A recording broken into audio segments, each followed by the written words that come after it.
সকালবেলায় ঘুম থেকে উঠেই এই রাজহাঁসগুলো চোখে পড়িল। দেখেন, রাজহাঁসগুলো কিন্তু ঘাস খায়, আবার পানিতে ভাসে, আবার শুকনো জায়গায় তারা থাকে।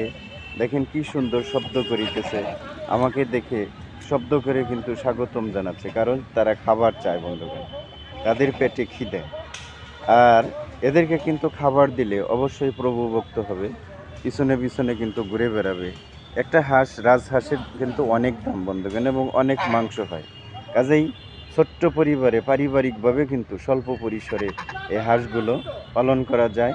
আসুন আমরা হাঁস পালি এবং হাঁসের মাংস সংগ্রহ করি, অর্থনৈতিকভাবে স্বাবলম্বী হই।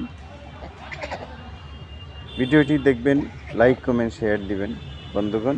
আর এরকম ভিডিও যদি আপনাদের আরও পছন্দ হয়, তাহলে আরও আমি ভিডিও তৈরি করতে পারবো, তৈরি করে আপনাদেরকে উপহার দিব। ভিডিওটি দেখবেন, লাইক কমেন্ট শেয়ার দিবেন বন্ধুগণ। ধন্যবাদ। সকালবেলায় ঘুম থেকে উঠেই এই রাজহাঁসগুলো চোখে পড়িল। দেখেন, রাজহাঁসগুলো কিন্তু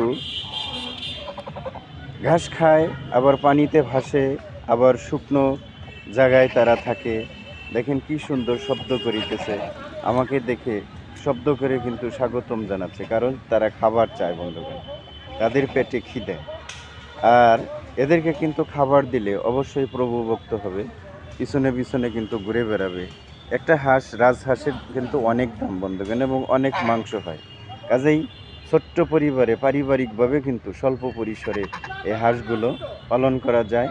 আসুন আমরা হাঁস পালি এবং হাঁসের মাংস সংগ্রহ করি, অর্থনৈতিকভাবে স্বাবলম্বী হই। ভিডিওটি দেখবেন, লাইক কমেন্ট শেয়ার দিবেন বন্ধুগণ। আর এরকম ভিডিও যদি আপনাদের আরও পছন্দ হয়, তাহলে আরও আমি ভিডিও তৈরি করতে পারবো, তৈরি করে আপনাদেরকে উপহার দিব। ভিডিওটি দেখবেন, লাইক কমেন্ট শেয়ার দিবেন বন্ধুগণ। ধন্যবাদ।